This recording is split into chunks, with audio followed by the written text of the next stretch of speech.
Welcome to நிஷ்கல்ஸ். இன்றைக்கி நம்ம பார்க்க போகிற டாபிக் வாஸ்து.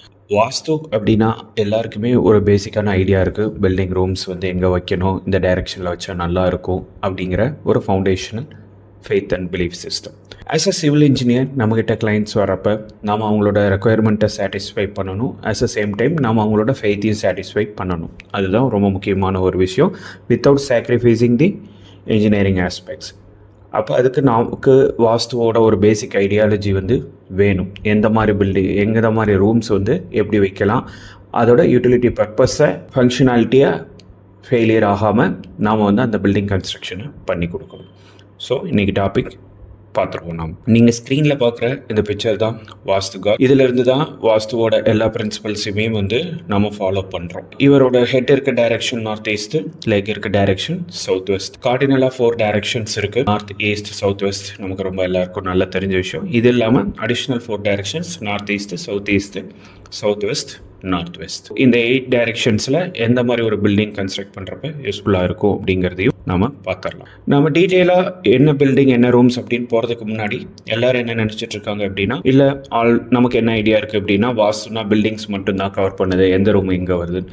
ஆக்சுவலாக வாஸ்து பார்த்தீங்க அப்படின்னா லேண்ட் லொக்கேஷன், லேண்ட் எங்கே இருக்குது, எங்கே இருந்தால் நல்லா இருக்கும், லேண்டோட லொக்கேஷன் எப்படி இருக்கணும், லேண்ட் ஃபார்மேஷன் எப்படி இருக்கணும், லேண்ட் எந்த இதுக்கு பக்கத்தில் இருக்கலாம், எந்த சோர்ஸுக்கு பக்கத்தில் இருக்கலாம், இல்லை வந்து லேண்ட் வந்து கவர்மெண்ட் பில்டிங்ஸ் பக்கத்தில் இருக்கலாமா, லேண்ட் எந்த இடத்துல இருந்தால் ரொம்ப பெஸ்ட்டாக இருக்கும், இதையும் வாஸ்து கவர் பண்ணும். ரெண்டாவது, அந்த லேண்டில் இப்போ நீங்கள் ஒரு பிளாட் வாங்குறீங்க, லேண்ட் லொக்கேஷன் டிசைட் பண்ணிட்டீங்க எங்கே வாங்குறது அப்படின்னு சொல்லிட்டு, அங்கே அந்த பிளாட்டோட சைஸ் வந்து எப்படி இருக்குது, என்ன ஷேப்பில் இருக்குது, ரெக்டாங்கிளாக இருக்கா, ஸ்கொயராக இருக்கா, இல்லை ஏதாவது ஒரு டைரெக்ஷனில் எக்ஸ்டெண்டடாக இருக்கா, டயக்னலாக இருக்கா, அதோட ஃபார்மேஷன் எப்படி இருக்குது ஓவராலாக எல்லா ஆஸ்பெக்டில் இருந்து பார்க்குறப்ப அப்படிங்கிற லேண்டோட சைஸ் அண்ட் ஷேப் அப்படிங்கிறதையும் வாஸ்து கவர் பண்ணுறாங்க.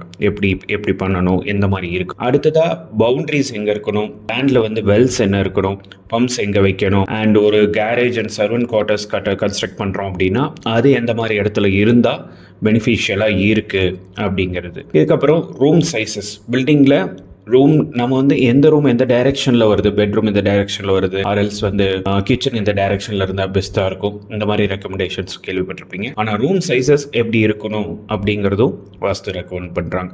இது இல்லாமல் ஸ்பெசிஃபிக்காகவே பில்டிங் ரெசிடென்ஷியல் அப்படிங்கிறத தாண்டி ஆஃபீஸ் அண்ட் ஃபேக்ட்ரி, இது எல்லா விஷயங்களுக்கும் எப்படி ஆஃபீஸை வந்து கன்ஸ்ட்ரக்ட் பண்ணுறப்ப என்னென்ன ரூம்ஸ் எங்கே வச்சா ஸ்டோர் ரூம் எங்கே இருக்கும். ஏன்னா இப்போ பில்டிங்க்கும் ஆஃபீஸ்க்கும் நிறைய டிஃப்ரென்ஸ் இருக்கும். ஸோ என்ன மாதிரி பிஸ்னஸ் பண்ணுறப்ப ஒவ்வொரு பிஸ்னஸ், ஃபார் எக்ஸாம்பிள் ஹோல்சேல் பண்ணுறாங்க, இல்லை டெக்ஸ்டைல் ஷாப் வச்சுருக்காங்க, ஃபுட் இண்டஸ்ட்ரி வச்சுருக்காங்க, இதுக்கு தகுந்தாப்புல வாஸ்துவோட ரூல்ஸ் வந்து வேரி ஆகும். இல்லை ஃபேக்ட்ரி மேனுஃபேக்சரிங் யூனிட் வச்சுருக்காங்க அப்படின்னா அதுக்கும் வாஸ்து ரூல்ஸ் தனித்தனியாக கவர் பண்ணும். இவ்வளோ விஷயங்களை கவர் பண்ணாலும் இன்றைக்கி நாம் டீட்டெயிலாக பார்க்க போகிற விஷயம் அப்படின்னு பார்த்தீங்கன்னா, வாஸ்து ஃபார் ரெசிடென்ஷியல் பில்டிங்.